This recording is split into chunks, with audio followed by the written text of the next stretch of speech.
What the people in a society do affects how that society is. The laymen or women take care of this, as the Lord Buddha allowed his monks. We would enjoy another concept of web is the web of world peace. I was surprised when they enter the program, when they wear the white clothes. The Mahathammakaya Saitya is the Buddhist shrine for moral and ethical teaching.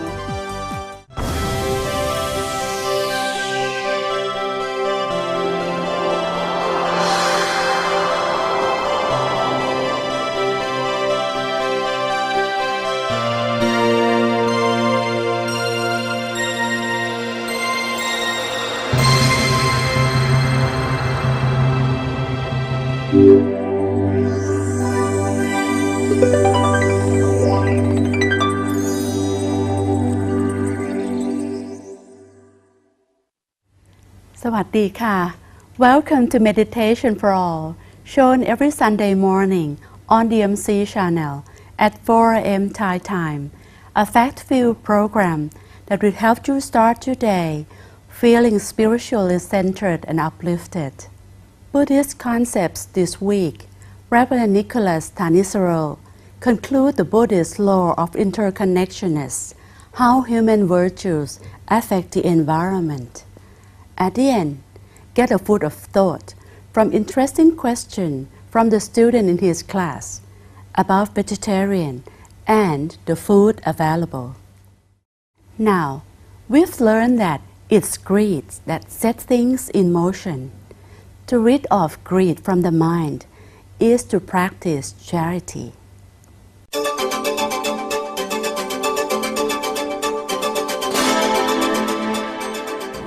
The law of interconnectedness.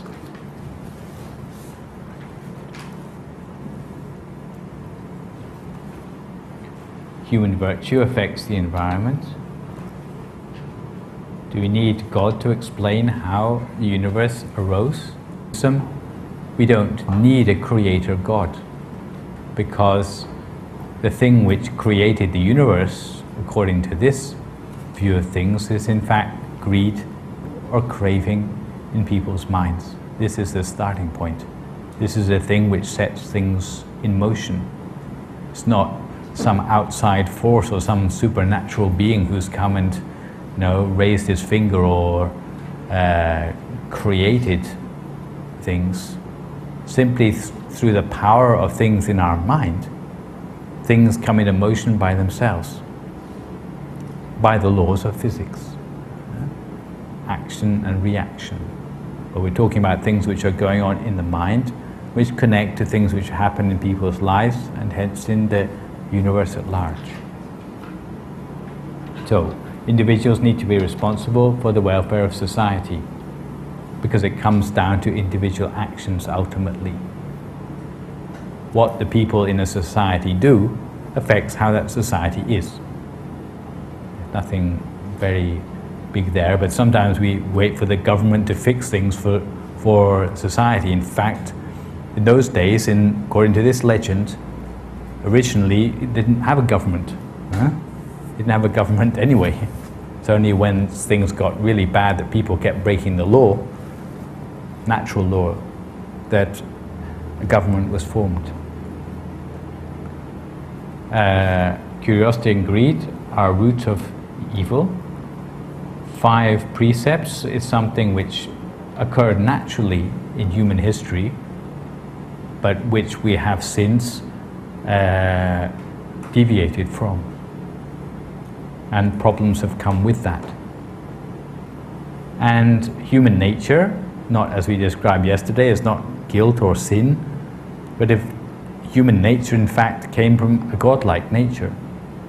But what we have left of it depends on how much of it we practice. Originally we were good, but we have fallen from that, according to this portrayal of how things started in the beginning. But we have the potential to reach back towards that again. It depends on how much cultivation we do.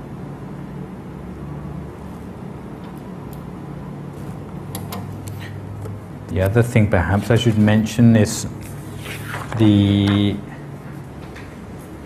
timescales. The other thing you have in your notes is a description of how blessings in society have disappeared.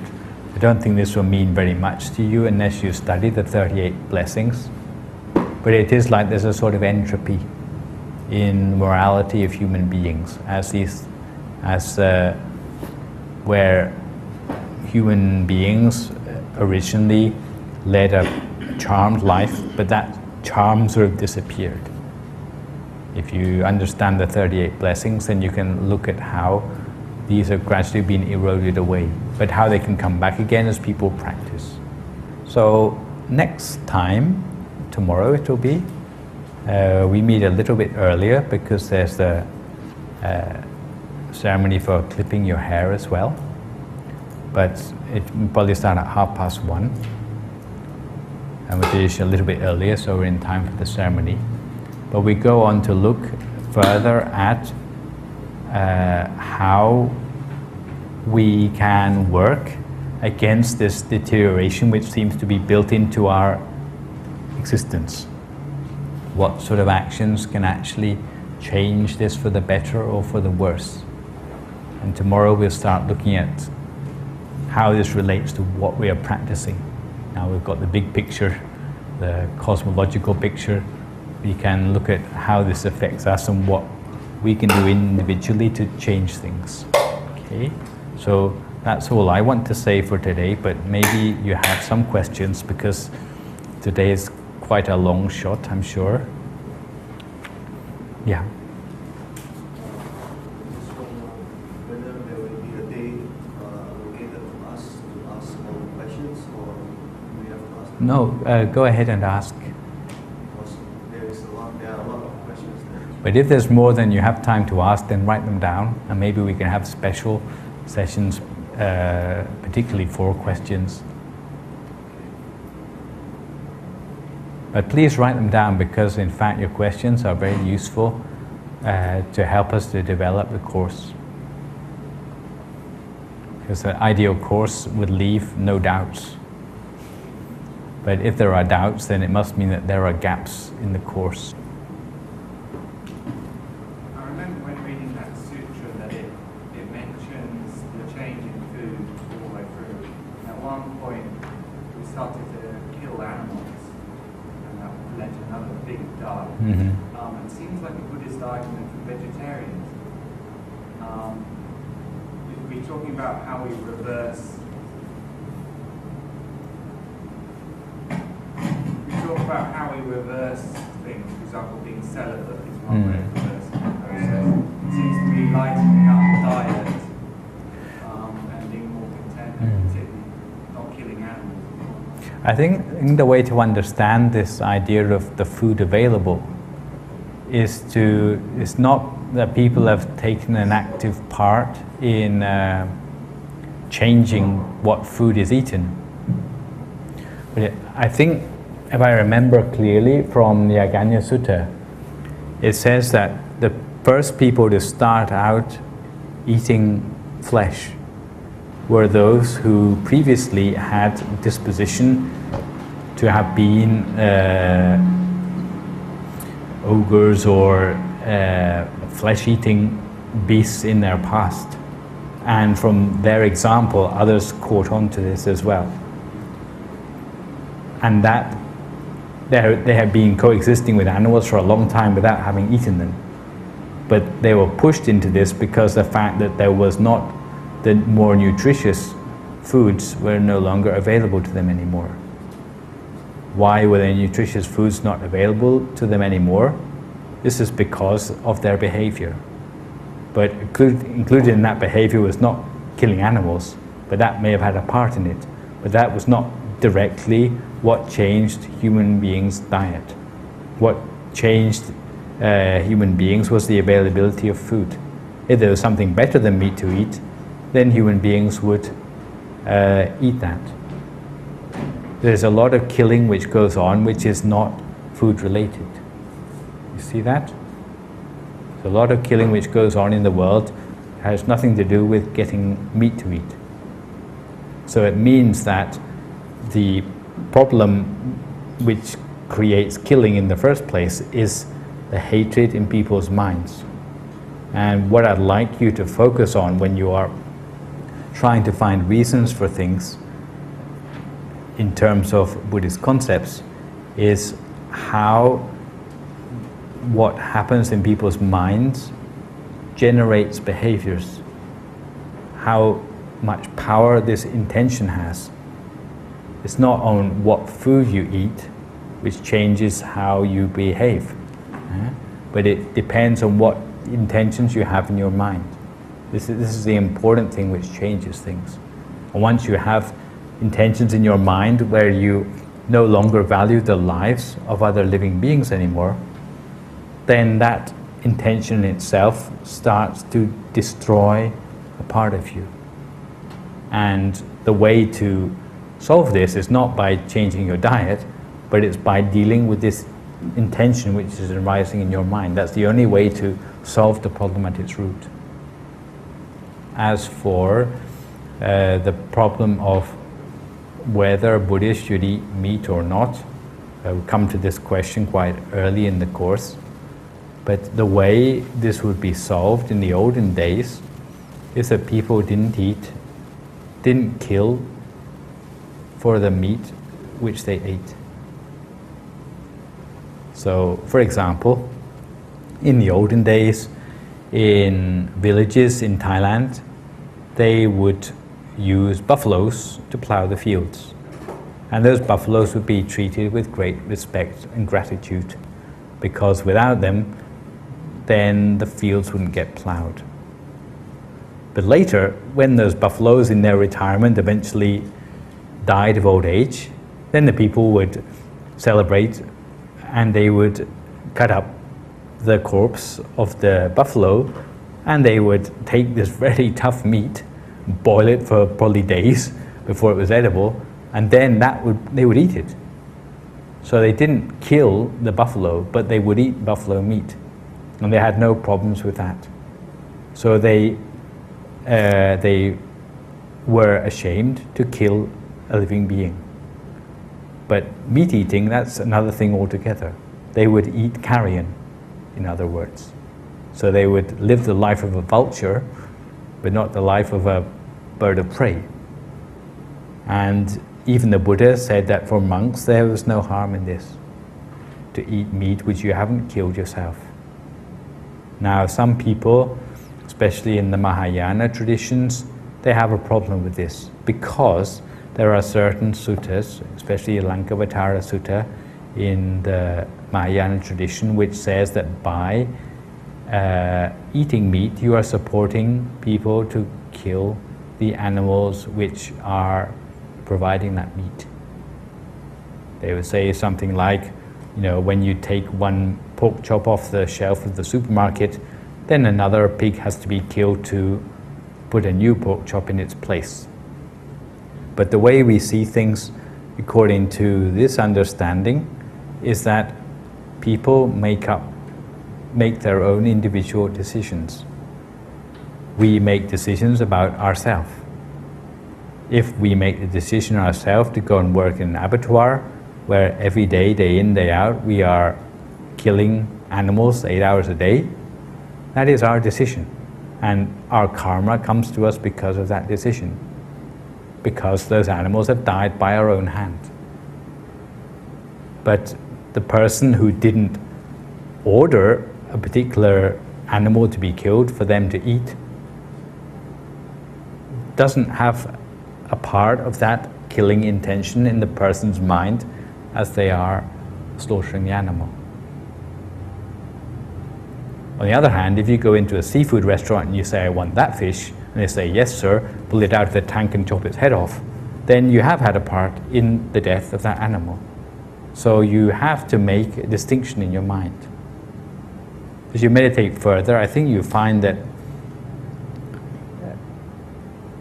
your mind doesn't get caught up with this sorts of doubts. You take what you're given. If you haven't expressed a particular wish to eat this or that animal, and it hasn't been killed especially for you, as a monk, the Buddha said that is acceptable. What you have not seen, heard, or suspected has been killed especially for you, then you may eat it. Except for certain sorts of meat, like for example human flesh, where obviously it is setting up precedents where people want to cut off pieces of their own flesh to offer monks for a special merit or something like that. You know, in Theravada Buddhism we don't make that connection. We don't make an economic connection.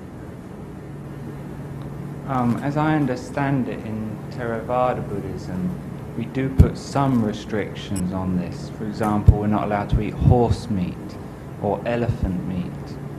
And I believe there's... This is for monks. Even for monks. Mm-hmm. So I'm just trying to see, how can we, you know, using the same principles, where we shouldn't turn down anything, we should just accept and be content with what we're given and so forth and that's so on. within, there are 10 forms of meat which monks are not allowed to eat. But they have particular reasons why they're not allowed. For example, elephant meat, horse meat are not allowed because elephants and horses are seen as noble animals which are used for transportation. So if you use their flesh for food, then that would be seen as wasteful, okay, or extravagant.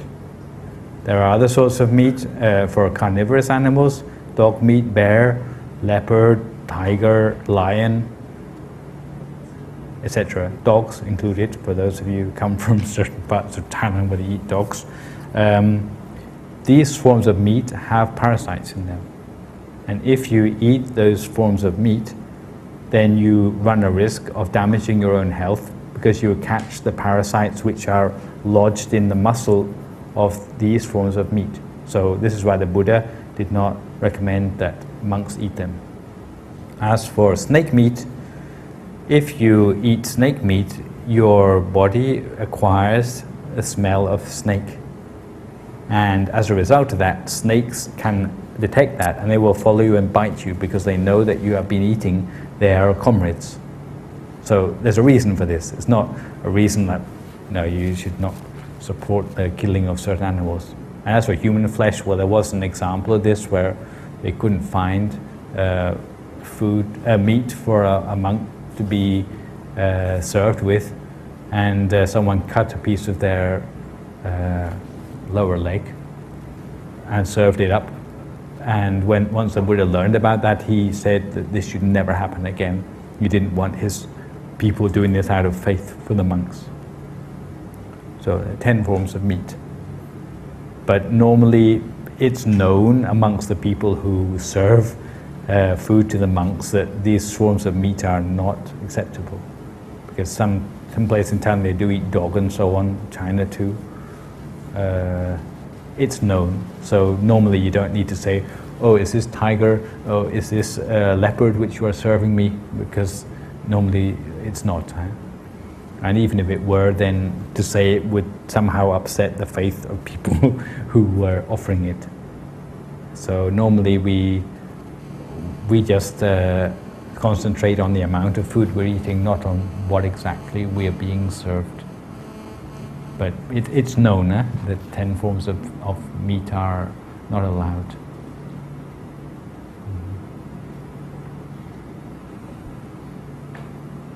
So normally you take what you're given and just concentrate on the amount, not to eat too much or too little of it.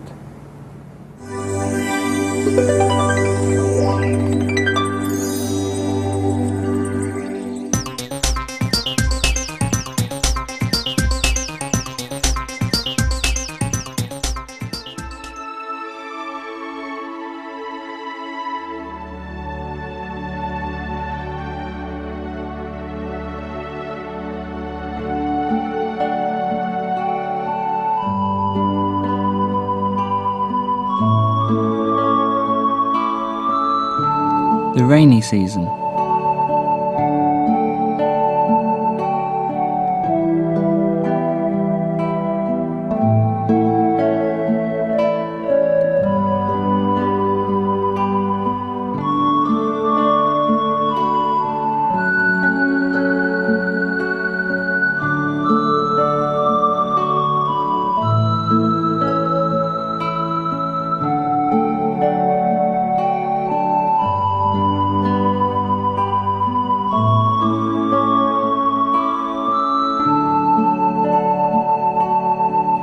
Buddhist monk can ordinarily have only 2 sets of the 3 robes, called patrai.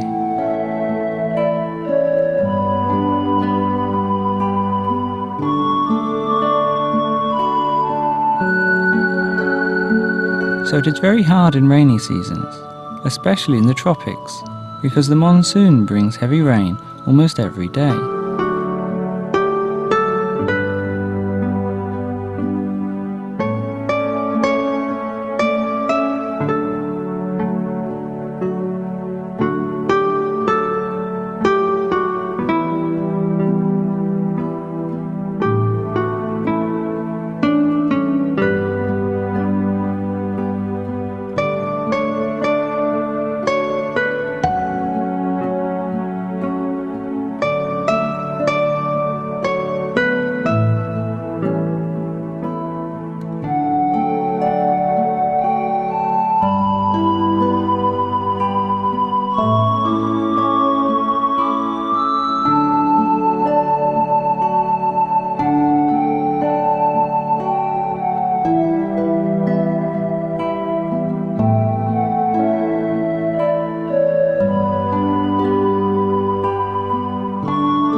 So 2 sets of robes is not enough.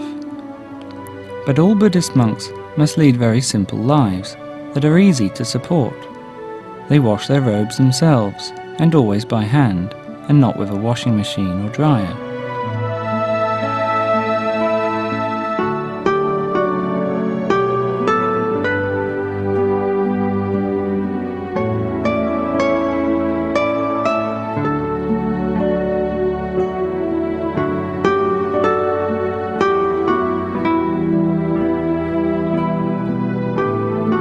As there is no strong sunshine on rainy days, the robes don't always dry.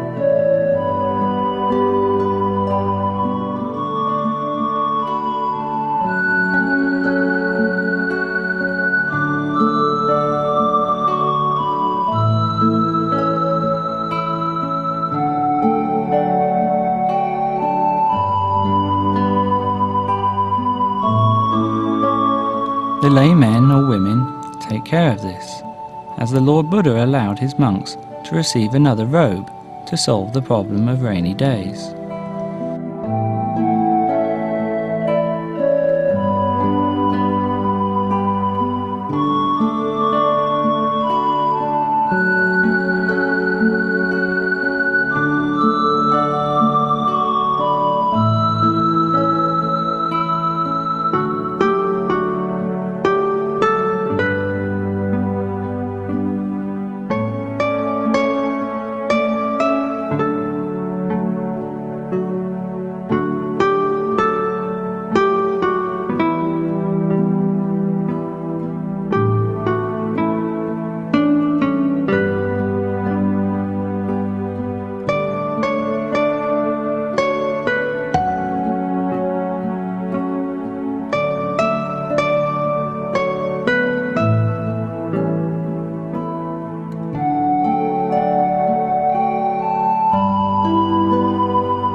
The day of this giving is fixed to be the day before the rain retreat, called Asaraha Puja Day.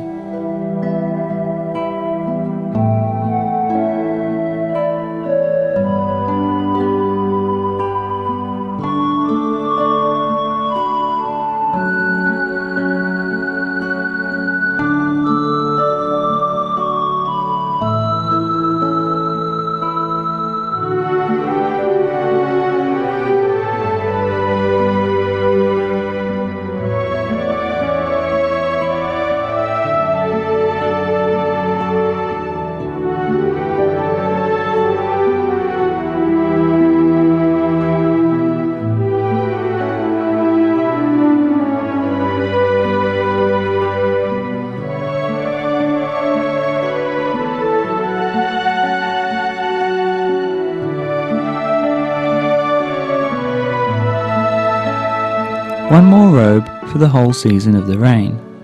Contentment with simplicity is the foundation of inner peace.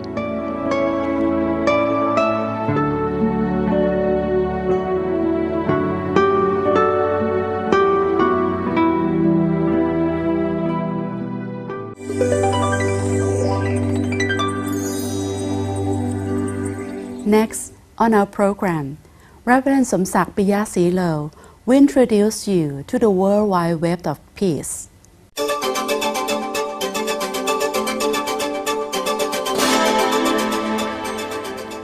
Meditation for All, Session 10 of Part 3. Welcome everyone to the atmosphere of inner peace. In our daily life, the whole world is flooded by the extremity of technology. We can see the web of technology around us. But today, we would enjoy another concept of web, is the web of world peace. This kind of web is invisible, but the power of it is really strong. So powerful that it can turn on the wheel of peace all over the world. And of course, to get such a powerful peace here, it is only done by meditation. And I hope by now you are quite ready to enjoy meditation with us all over the world. If you are ready, fill yourself with peace first by closing the eyes softly. Relax the whole body as usual. Allow the whole body be relaxed. It is as if we are flooded by the flow, the endless stream of relaxation. The flow is endless, so the whole body is covered by relaxation thoroughly. Make sure from head to heels, all physical parts are gradually relaxed.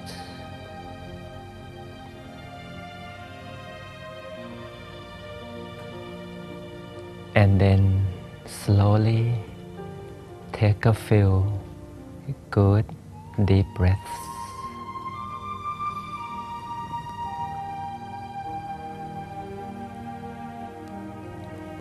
Take a deep one. Allow freshness of the surroundings enter the whole organism of the body. And on the out breath, allow the discomforts inside, physical and mental, be exported.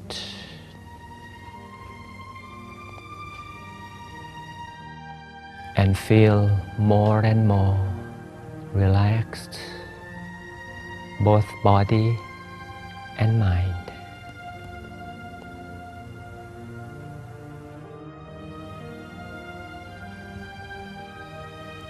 Remind ourselves of the turning point. For the newcomers, the turning point is located inside the stomach. It is where the in-breath ends and starts to turn out-breath. The in-breath goes past the lungs, down to the middle of the body. And we get used to it and we name it the station of peace. That's why every time we center our mind here, we get peace right away. It is the station of peace.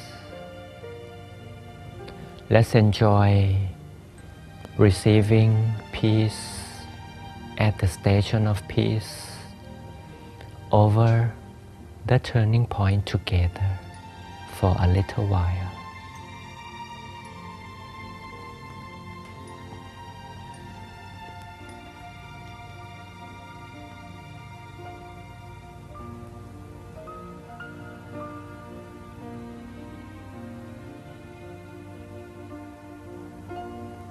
The degree or the depth of peace depends on the frequency or regularity we meditate.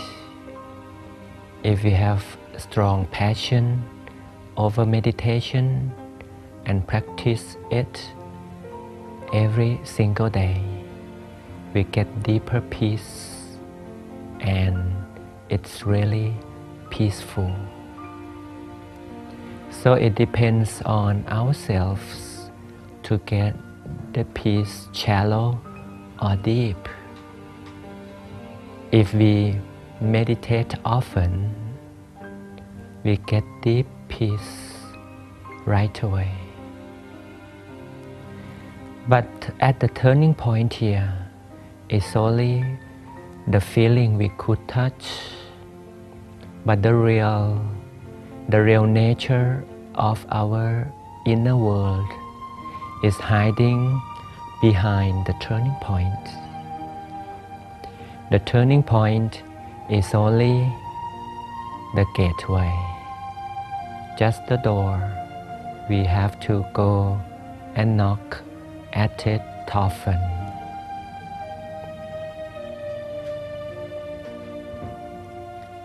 If we go to the turning point often by meditation, we will become a good friend of the door. When we become the good friend, we'll get the key to open the door. The door will reveal the realm of light inside. Now stay a while in front of the door to the inner realm quietly. Enjoy being in front of the door, opening to the inner realm.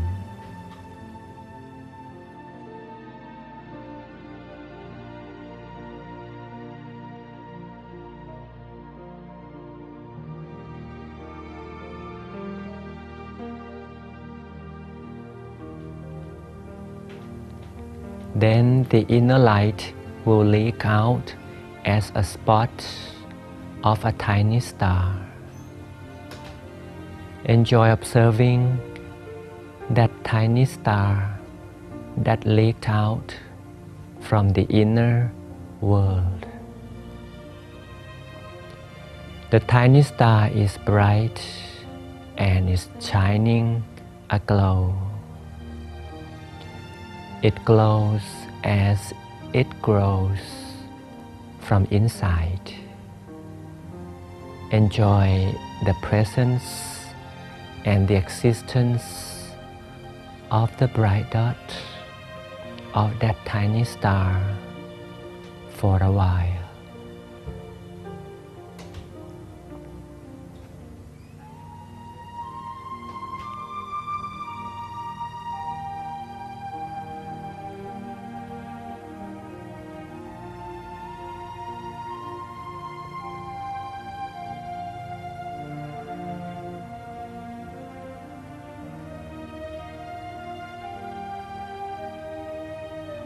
Observe that tiny star when it grows and expands larger and larger, becoming a bright sphere.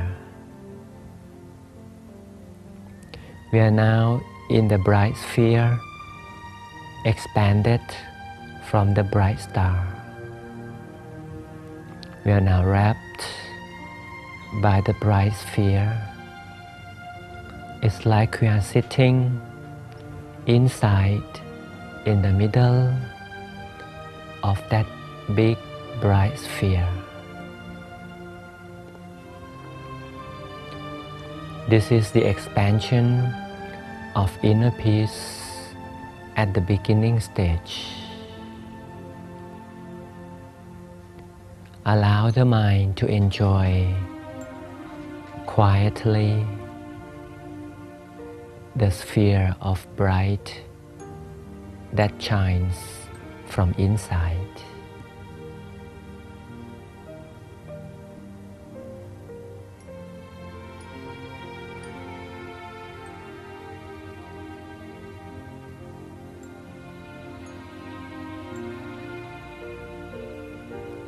Imagine if everyone in the world is doing meditation and each creates a sphere of their own. And the sphere is getting bigger, expanding larger and larger until the whole world is linked and connected by the sphere from everyone. My sphere, your sphere, and everyone else's spheres.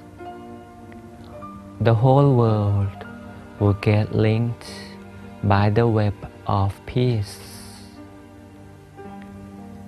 Imagine everywhere, everyone is creating the web of peace from their own center of the body. And this kind of web is creating world peace, while the web of technology having the side effect is creating some troubles to mankind. Allow the mind to expand larger outwards endlessly until everywhere of the world is covered by the sphere of everyone. When the world come down to meditate, the world would be protected by the Mother Nature. This is what we call the worldwide web of peace, and it could be achieved only by meditation. Thanks for the Oriental world, especially Buddhism, who teaches us how to meditate and expand inner peace to cover, to wrap the whole world. Let's enjoy embracing the whole world quietly around the final part of this meditation session.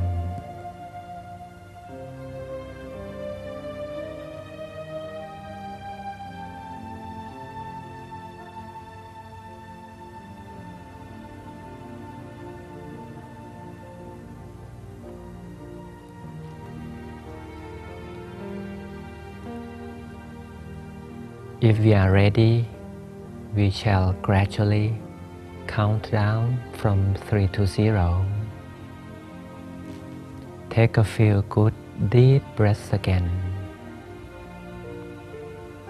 to confirm the station of peace and the radiation of peace for a while.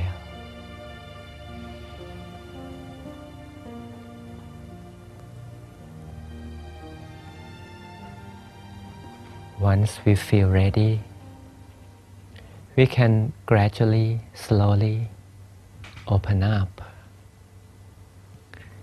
When we open the eyes this time, the same old world is not the old world anymore. It is a new world woven by the web of world peace. And make sure you still feel the peace inside and get connected to everywhere around the world. This is the way Buddhists make peace, make world peace from meditation. Hope you enjoy making your own peace and sharing peace to the world. Until we meet again next time. Have a good time in your meditation until we meet again. Goodbye and Sawasdee.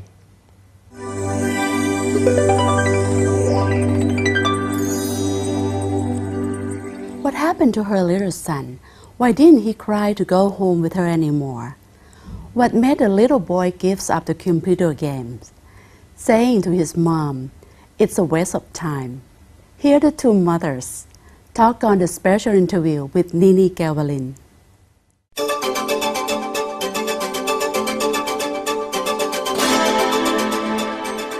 I give that, and then the song from the temple.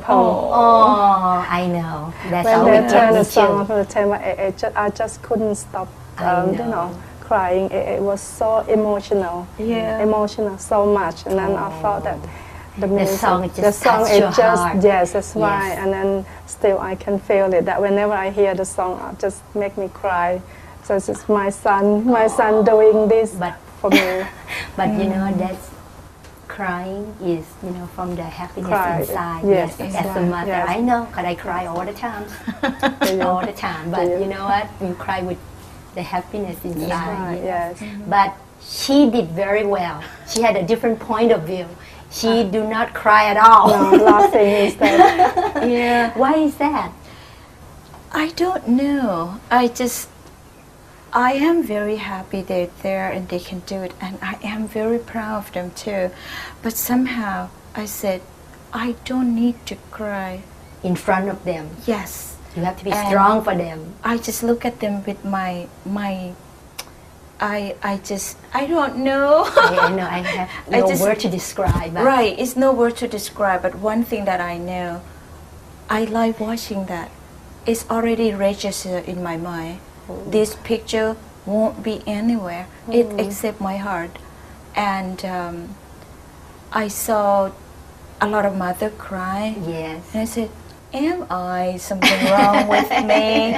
But somehow I want to be strong. Right. And also I has been practice meditation That's for great. quite a while. Oh, that's good. Not quite a while, 3-4 years. Okay. 3-4 years, and I would like to That's control. good. Actually, that's a good point of view too. Sometimes, you know, with your own children, you got to know how your children react. So sometimes, you know, like my kids, they know me. So, oh, Mom, it's okay. You always cry anyway, but we know you're tough. But anyway, that's good point of view, you know. So any mother out there, when your children become a mom, you do whatever it is, make it work for you. For me, I still have to shed my tears all the time, but you know. Anyway, that's great. So, what another story I heard about one of your son, you know, the Taoist monk, the one about the precept. What is all about? I heard kind of cute story about it. Can you share with us? Yeah, my older son, he's figured it out by himself quite often. He said his 8 precept is 5 precept. So because he doesn't need to think about the number 3. Okay. And also I see. But the thing that he worry about is computer game. Oh, And I said, I don't see. worry. At the Thai temple, they don't have computer for you to play. That's what he's worried about. I Yeah, see, that's I how see. they think they think like the computer is not necessary. Right. Yeah. It's not necessity to use, and we don't have that at the temple anyway. We Right. don't even get to watch TV anyway. So. Yeah. All right, and They then have- they can do a good job. So far, 2 weeks without any of those stuff. Exactly. Yes. See, I was surprised when they enter the program, when they wear the white clothes. Yes. The parent not allowed to visit, but once they wear the yellow robe, it's like we can go see them every day. Oh, And I see. but they don't cry to go home with us. Oh, that's nice. This is what I am amazed. Like, why didn't they cry? And what is so different between 8 precept and 10 precept? the thing is that the feeling, the happiness that have so different. That's why they don't want to leave, and they just come out and say goodbye. Will you come tomorrow? Like that. Oh, Yeah. I see. I do a little different. I do not visit them at all. When I left them there for the past 10 years, I check with my children every time they come home. As a matter of fact, this year is great. My second son, I have two sons and a daughter. The second one is 16 years old. He did ordain in Azusa, USA also for a couple weeks. Anyway, he told me this time, he said, Mom, now I think I'm going to give up the video game now. And normally my children, they don't play much anyway. I hardly see them playing. And still they said, I think I learned a big lesson this time being among that, you know what, why am I wasting my time playing with it? And even though they do not really hardly play with those stuff. And I'm like, wow, I'm proud of you. And actually, you know, he told me that from Luang Pi Pong, who taught him that. So I said, oh, thanks to Luang Pi Pong. He went to United States? Yes, so he told me that he said he learned something, which sometimes we talk about this, but sometimes, you know what, children, they don't get it right away, but for somehow, somewhere in the future, and they said, you know what, I don't really need this. So he said, no, I'm giving it up. So he do not want to play anymore. Oh, it's wonderful. So I'm very happy. Yeah. Anyway, back to you. I heard that you're leaving tomorrow. I am. Yes. So how? I am gonna leave him. Yes. And he knows that you're leaving tomorrow. Yes, yes. Leave your baby? Yes, I will say that. You can leave your baby. And he happy has no now. problem. He is happy now, nice. and I'm happy to leave. I got job to do. And you got what you want now. Yeah, that's Yes, right. That's all. That's okay. it. That's, you know. See, did you see the point that after they wear the robe, and he didn't want to leave also. He wanted to study something more. Same with Joshua. He cried, I miss my mommy. But after he wear the yellow robe, Everything changed. Yes. Well, It's like a miracle. I'm isn't it? curious Yes. to know. Yes. Very nice. I'm curious to very know. nice. So anyway, anything else? We have a few moments. Would you like to share any of this experience with anybody about inviting people to come and join maybe some other time as a mother, you know, to share with them about Who's their first? children? I think she. Yeah, you could do first. I think I feel that the teaching of the Lord Buddha is a very, very precious. Okay, and and I would like they are among now. I would like, if I had another one, I would like my son, another son, if I had. I would like my son to be a very what you call a good monk in Buddhist, you know, in Buddhism, and then that's why I'm so glad that my Nicholas has decided to become a monk now. So hoping that maybe next year and many more years he would attend. Yes, yes. And you know what? Yes. He will. Yes. Because with the mother's support and with Yes, this kind of yes, attitude that yes, family supported, yes, yes, I'm sure would happen. yes. And you have no problem if he said, Mom, what about buy me one LI ticket?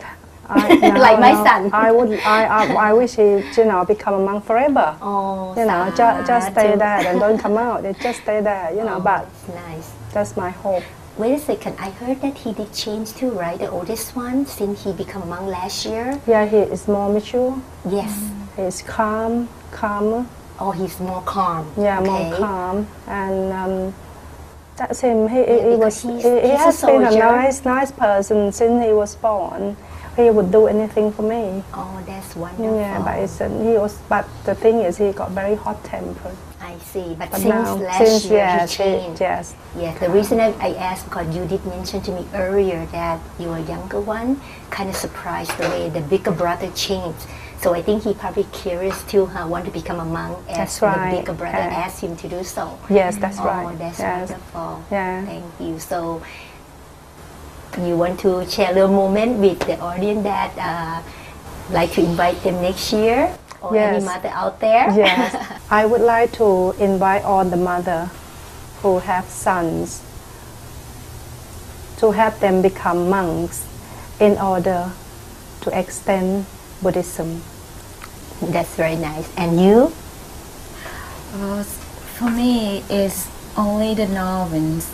It train only 10 precepts will be very easy.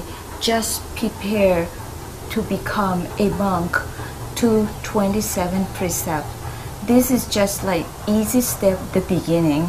Right. And also, I would like to invite everyone from all over the world like this, like her too. But just prepare your son, your little guy, to be stronger, to carry on the Buddhism traditional. And this is a good way to practice everything for themselves. Right, like you prepare the world for them. Prepare the world for them. Start from 5 precepts, 8 precepts, and then 10 precepts. And then hopefully they move on to the next when they level. Hit 20 years old, that will be my big, grateful time. Oh, that's very nice. Yes. And I thank you so much for both of you for being here and spend some time with us. Anyway, thank you. And we would like to say goodbye now and thank you, and I hope you enjoy the program. See you again. สวัสดีค่ะ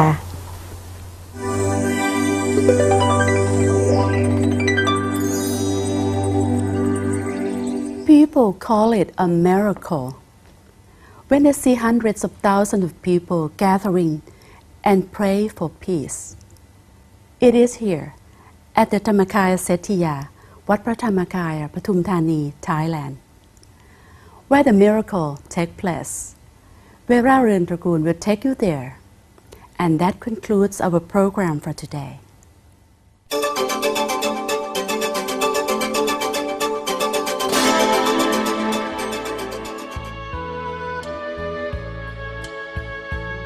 Sawadee ka. My name is Vera Rungtragul, and we've come to the final point in our tour at Wat Phra Dhammakaya in Pathum Thani, Thailand, the Maha Dhammakaya Saitya. The Saitya combining Buddhism of the past and present to make the one and only living stupa of 1 million Buddhas seated on the wheel of Dharma.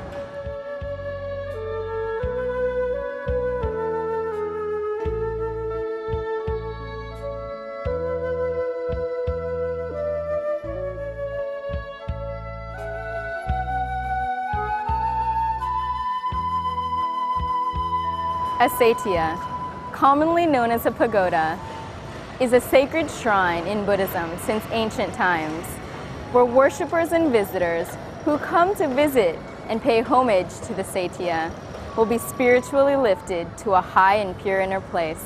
The Maha Dhammakaya Saitya is the Buddhist shrine for moral and ethical teaching for all peoples in the world. This Saitya was established through the cooperation and devotion of peace lovers in Thailand and across the world, with the ultimate goal of creating world peace. Construction started in the year 1995 and is still in the works.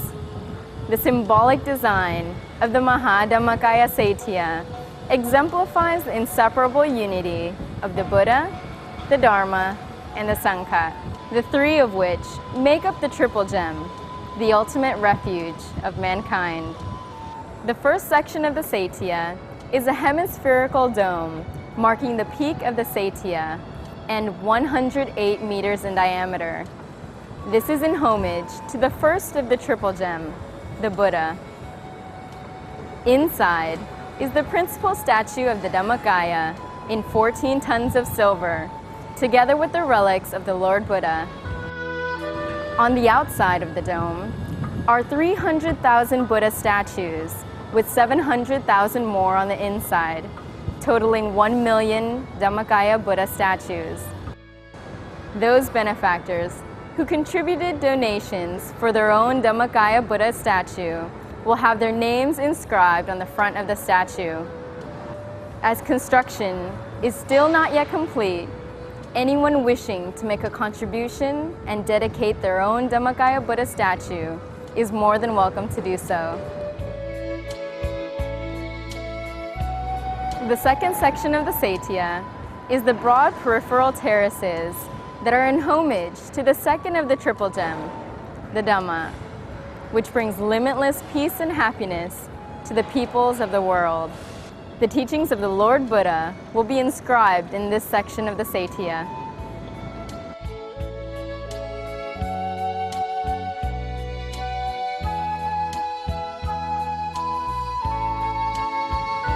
The third section of the Satya is the broad expanse of land up to the boundary edge of the Satya that is in homage to the third of the triple gem, the Sangha. This area is designated a sanctuary for monks and novices where they sit to practice meditation during important ceremonies. The Maha Dhammakaya Satya is the center point for important ceremonies such as Makha Bucha, in which hundreds of thousands of candles are lit in homage to the triple gem. During these ceremonies, you'll see hundreds of thousands of peace lovers sitting peacefully in neat rows, meditating, making resolutions, and spreading loving kindness to cultivate the inner peace and merit fundamental to world peace.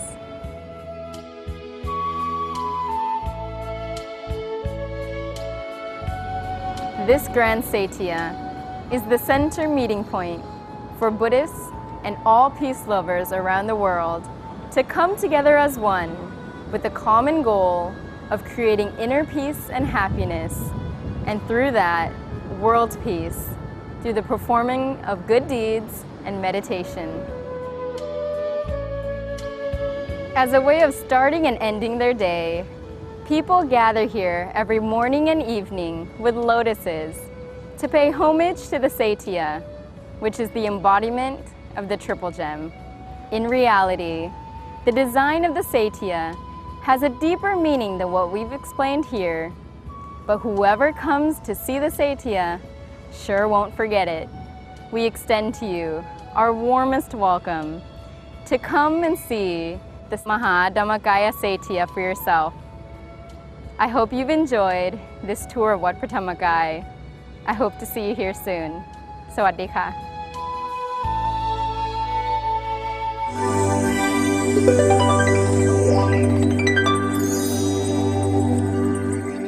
Next week, we have a new show called Cut and Craft by Rose Virapong to replace Tour on the Temple, as Vera will go back to her school. I'm sure you will enjoy. Until then, goodbye. สวัสดีค่ะ